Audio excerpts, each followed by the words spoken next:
grabs his hunting knife and uses it to Bam! stab him in the Bam! eye. Oh, Holy yeah! shit! The man who turned a blind eye to her crime has now got a Literally knife gets- sticking out of that blind eye. Brilliant! This Hey guys, my name's Dan, and today's reaction comes from Dead Meat.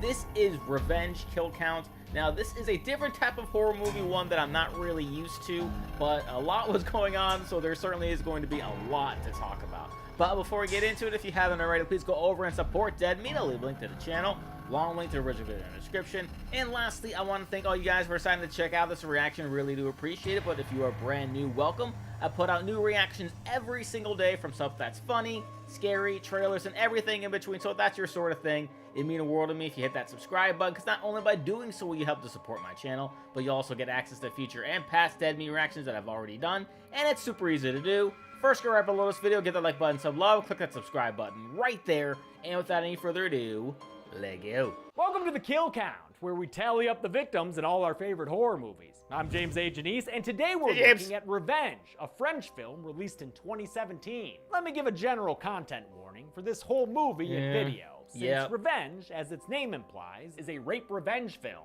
The rape-revenge subgenre goes back to at least 1960, when Ingmar Bergman released the Oscar-winning Swedish film The Virgin Spring. That movie inspired Wes Craven when he made The Last House on the Left in 1972, which kicked off a rape-revenge boom that was most prominent throughout the 70s. These exploitation films, which were sometimes but not always horror movies, used a woman's rape as their inciting incident, then spent the rest of their runtime showing the rapists getting their comeuppances. Sounds okay in theory, I guess, but the assault scenes were often filmed salaciously, the victims were regularly killed, and the revenge was, half the time, done by a father figure, completely erasing the woman's agency. Up until now, I haven't covered any rape-revenge movies on the channel, partly because I haven't seen that many of them myself. I thought Ms. 45 was good, and I thought Last House on the Left was, impactful, but besides those two, I don't have much experience with the subgenre. It's just not the type of thing I normally want to watch, you know? But I was intrigued by the fact that Revenge was written, directed, and edited by a woman, French filmmaker Coralie Farja. I figured if this type of material could be handled in a sensitive way, a woman filmmaker was more likely to do it. I'm glad I gave it a shot, because Revenge kicks a lot of ass. Although it superficially follows the same old beats as any rape revenge, Farja carefully crafts the story from an authentic female perspective.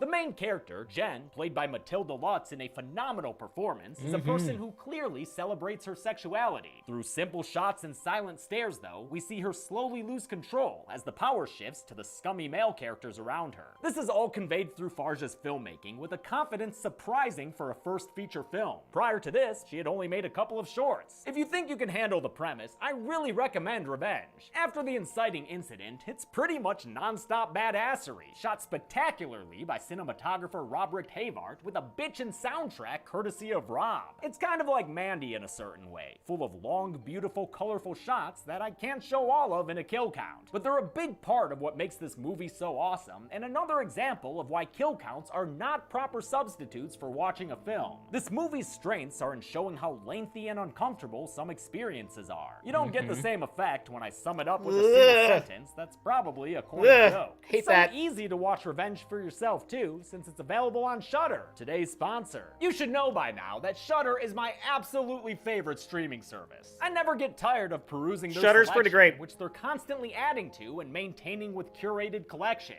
And the range of these movies. They've got mainstream classics like Poltergeist, sleazy slashers like Sorority House Massacre, and weird-ass 60s Russian films like Vi, all in one convenient place. Relevant to Revenge, they recently added Ms. 45, the early rape revenge film that I thought was really good. Shudder also has original series like Slasher Flesh and Blood, and Creepshow by horror legend Greg Nicotero, now in its 3rd season. You can watch Shudder on all your favorite devices, and the price is unreal. Only $5.99 a month or $56.99 a year. To try Shudder free for 30 days, go to Shudder.com and use promo code DeadMeatJames. That's Shudder.com, promo code DeadMeatJames for 30 days free of the best streaming service out there. I kind of wish I knew about this before I saw this movie. They say that Revenge is a dish best served cold, but how many kills can we get if we serve it fresh and piping hot? Let's find out and get to them.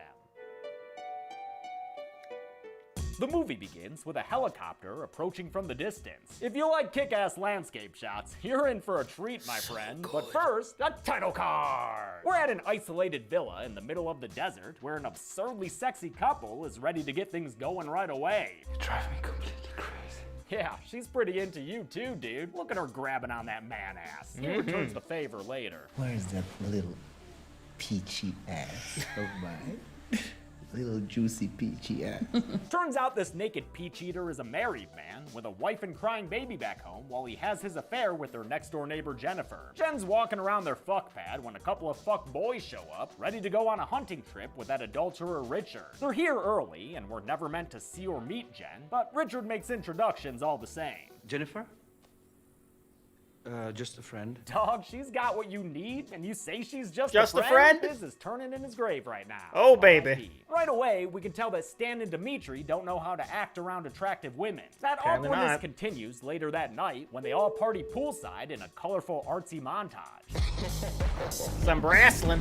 Revenge's electronic score was done by Rob, who had previously scored horror films like Maniac and one of the many Amityville movies. I think the 10th one? Jen gives us her only bit of character shading when she says she hopes to move to Los Angeles and get noticed. Everything is possible there. As she speaks, Dimitri plays the voyeur through binoculars. It gives these shots a sort of comic book style while continuing to portray Jen's body through the male gaze. That concept, popularized by Laura Mulvey, says that women are often depicted as an image, with men the bearer of the look. Coralie Farja leans into this idea during the film's first act, thus all the leering close-ups on Jen's ass. Richard's got some peyote, but thinks it's too dangerous to mess around with right now. A few years ago, a Polish guy Right now. got so high in this shit, he sawed his own leg off without feeling a damn thing. He gives it to Jen to keep away from his friends, and she puts it in her heart locket for safekeeping. Then it's back to the flirtatious fun.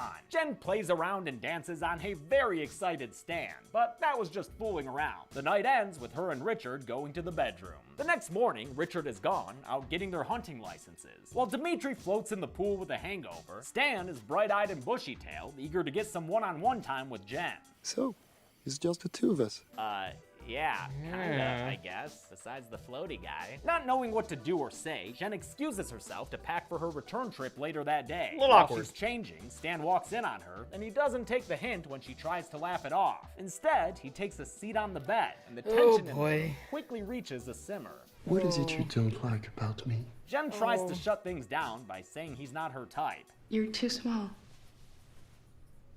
Oh, I like taller guys, that's all. It's something that, if said earnestly, I'd judge as being shallow. But clearly, Jen's just trying to diffuse this situation. It doesn't work. Wait. Stan calls her stupid while saying she seemed into him last night. you came onto me like a pussy in it. The fear on Jen's face shows that the situation's reached a boil, and sadly, this whole scene probably feels familiar to way too many women watching it boy. unfold. Content Yeah. warning, since we've reached the catalyst of this rape revenge film, Oh, and God. since we can't count on that fuckwad Dimitri doing anything to stop it. Yeah, fuck you, Dimitri! You're the worst!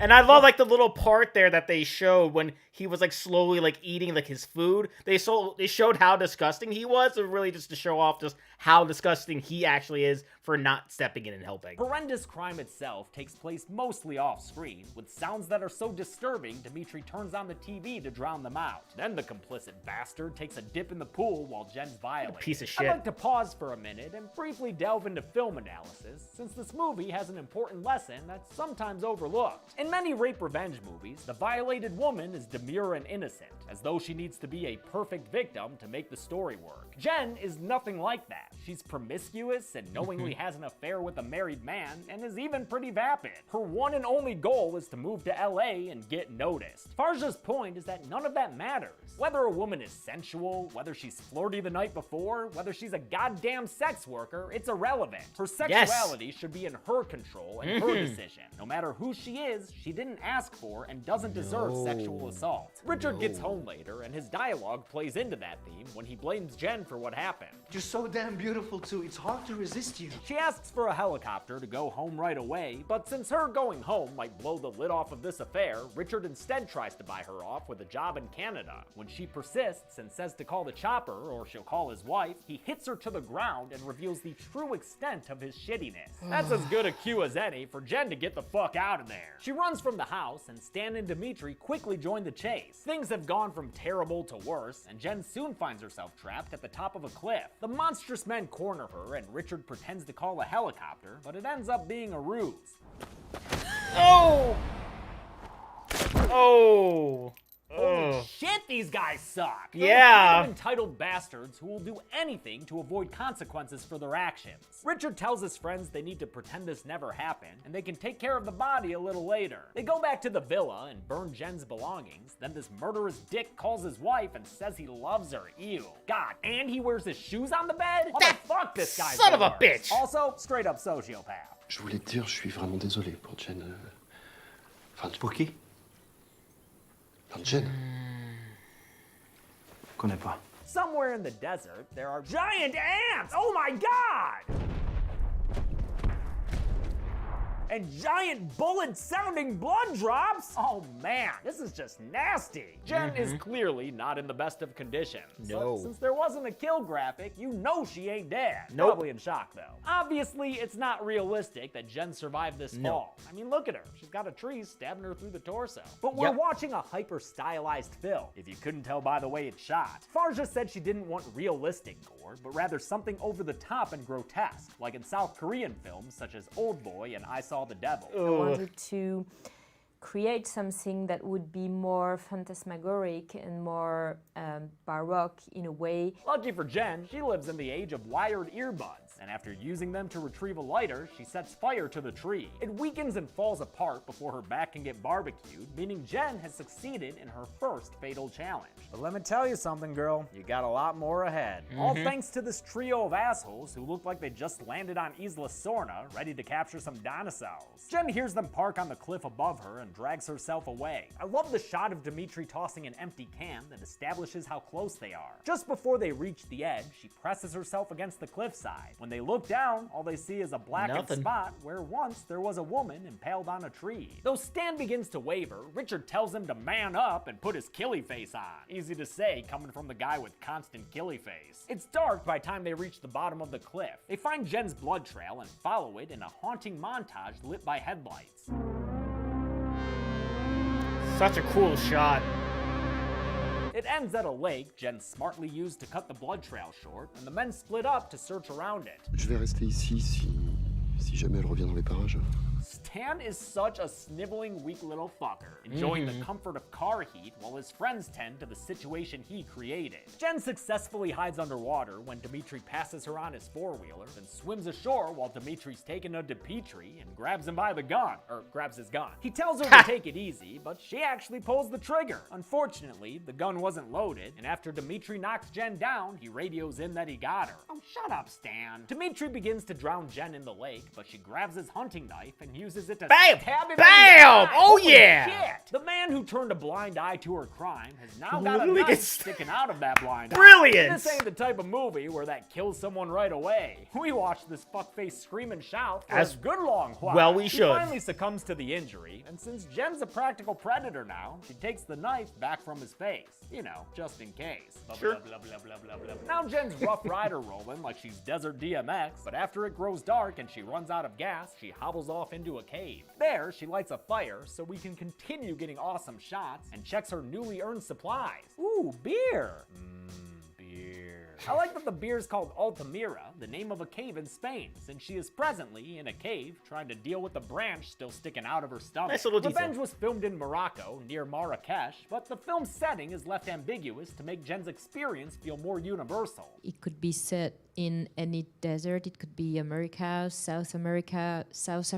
This actual cave they shot in was extremely cold, one of many hardships actor Matilda Lutz had to endure. But she did it and ran around in the desert barefoot, Good all on her while for it. wearing hardly any clothes because she believed in Corley Farja. She always had my back, and I didn't feel ever uncomfortable because of the situation, and she made sure that when there were, you know, nude scenes or, you know, kind of nude scenes, that the set was closed, and I just trusted her so much. Jen remembers the peyote in her locket and its analgesic effects Richard mentioned, so she eats it. Thank you, Jen. As a fan of the Simpsons Chili Cook-Off episode and Beavis and Butthead Do America, I love when people trip balls in the desert. The drug kicks in and Jen starts seriously wigging out, which means it's the perfect time to perform a little impromptu medical procedure. She splits open the beer can with a knife, sterilizes her instrument, then, oh my god, so graphically slices open her skin. Holy shit! Stop it's it! Insanely explicit, but she's so high she don't bat an eye. She closes and cauterizes her wound with a searing hot beer can and passes out in the cave, her abdomen finally free of tree. The next morning, Richard and Stan reunite and wonder where Dimitri could be. Oh, there he is. Aw, and Stan has a nasty splashy pool party with him? Looks like Jen might be more capable than Richard expected. She's definitely more capable than Stan. Not even Richard can stand that guy's whinging anymore. As they drive across the limitless expanse, Jen wakes up. Whoa, a cave? How fucked up did you get last night, Jen? Enough to give yourself a branding, I guess. It's like a tattoo, but crispier. It's no coincidence that the image is of a phoenix either. Jen has risen from the ashes and is ready to live again. She has a dream where she runs into Richard and gets her head blown off with some not great looking CG. Then she wakes up to find it's still dark outside. Jesus Christ, what is happening? Oh no, she's seeing lizards and shit. Look at. I don't normally like double dream fake outs, but I'm fine with this one since it leads into a trippy montage. Makes sense for Jen to experience too. She did take peyote last night after all. Jen wakes up for real and arms herself with every weapon at her disposal. She sets out looking like a juicy peach badass. Man, Coralie Farja is quite fond of Lutz's derriere. It's all butts all the time here. Butt City, I tells ya. Farja didn't want to cover up Jen and she took back control. Instead of shifting her appearance to modesty, Jen continues to use her near-naked body as a, quote, tool to have a new strength. This peach is now a predator out on the prowl, no longer merely trying to survive. She's out for revenge.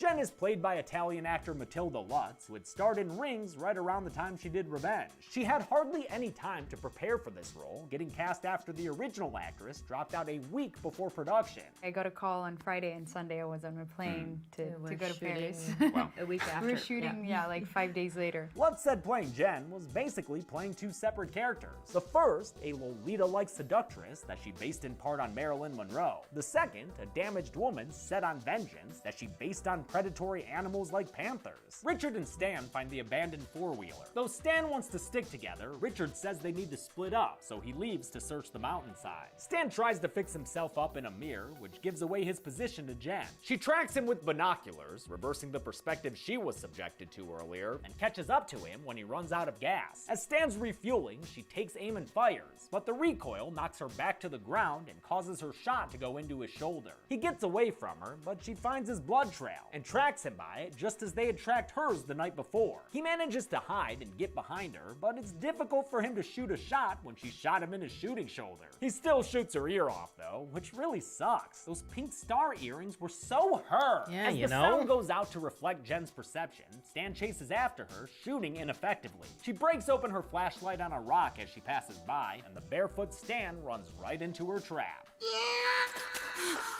Sounding like the Real Monster scream there.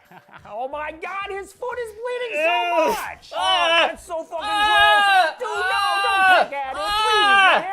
The ultraviolence goes on for so long, it almost becomes darkly comedic. But I'm still relieved when it's over. Almost as happy as Stan is there. I love that Jen uses glass as a weapon against Stan, since he had used the glass window against her during his assault. It also ties back to when she saw him for the first time. He scared her and caused her to break a glass on the ground. He gets back to his car and presses his fucked up foot to the floor in an effort to run Jen down. With nowhere to hide, she turns and faces him. It takes a few shots, but she manages to shoot her rapist in the head and sidestep his speeding vehicle. It comes to a stop mere feet away from Jen's butt, and she double checks to make sure that Stan's dead.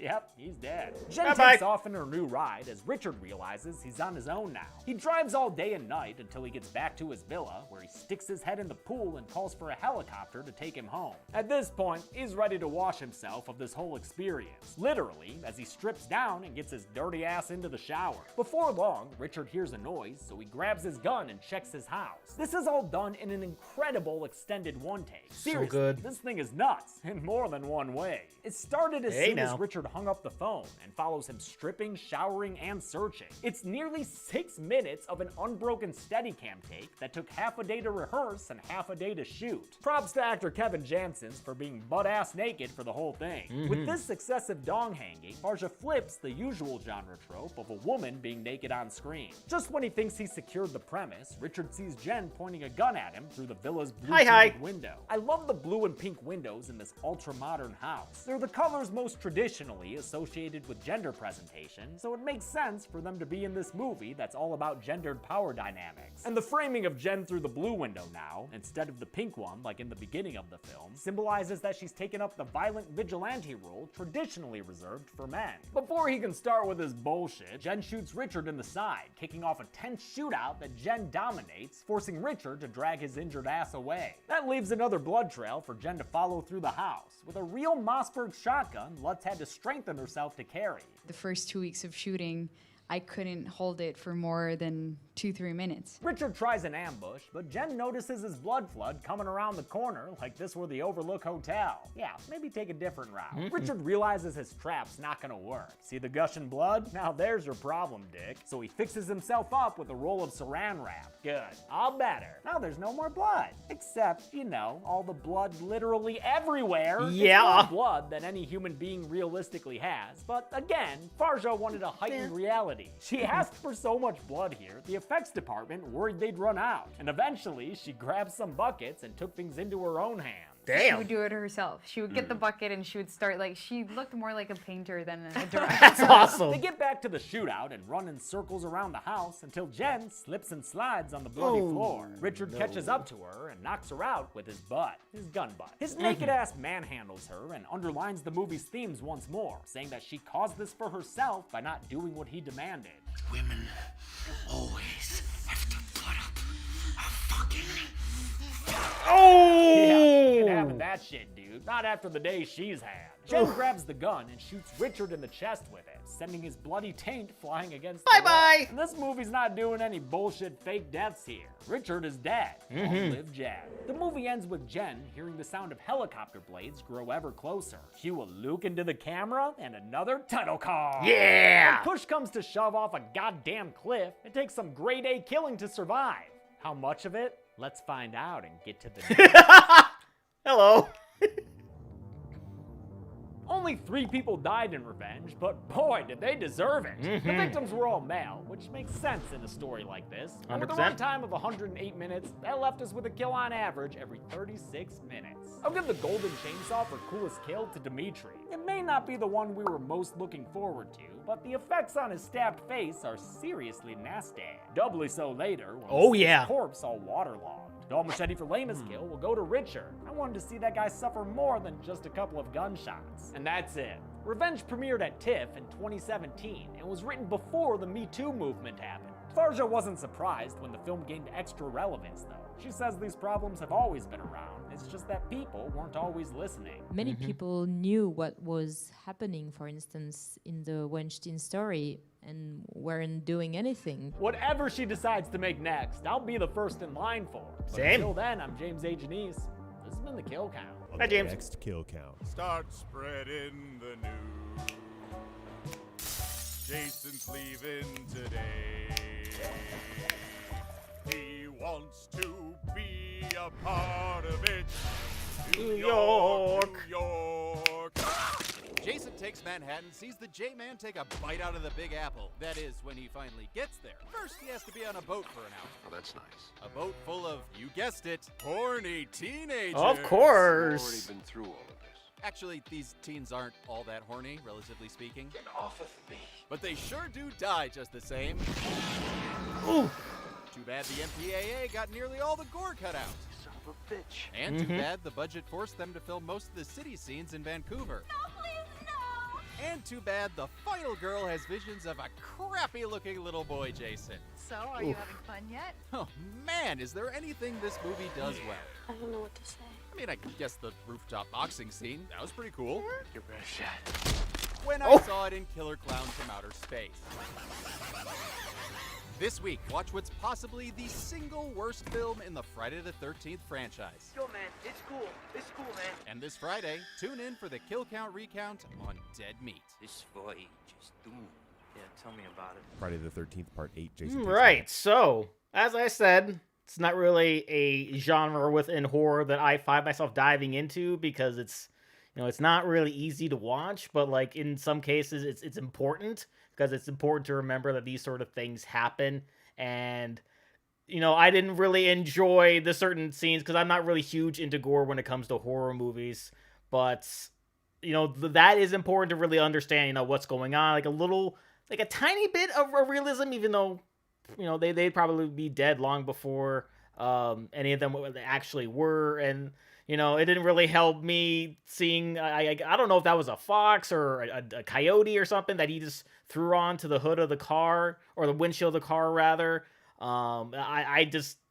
one thing I hate about, you know, any sort of movies, if there's any sort of dead animals, just keep me away from it. And then also the guy, like, peeing on a tarantula, like, why? I mean, I get they want to show, like, how despicable these people are, but I don't really want to really see that. But I was happy to see our girl here get revenge on everybody. I was kind of hoping he would shoot that one guy in the dick, but, you know, headshot is works just as good. So that'll do it for me here. But before I go, though, we'd like to give a huge shout out to all my $5 and up supporters on Patreon: Marvin Espinoza, Cruising, Wolverine 310, Kester Kronich, Amber K, Minnie Melt, Kelsey, Lauren Davenport, and Rocco Loshisano. Thank you guys so very much. You guys are awesome. And if you too like to have your name read at the end of each and every one of my videos, plus many other fun goodies, maybe even react to a past kill count, please head on over to patreon.com/DDanReactor. The link will be right there and in the description. And with that being said, comment down below. Let me know, what did you think about the movie Revenge? Please leave a like if you enjoyed. Also want to see past reaction I've done to other Dead Meat videos. Got a nice playlist right over there full of them for you. Share this video, subscribe if you haven't subscribed already. Ring notification bell because I put new videos every single day. And I'll see you guys next time.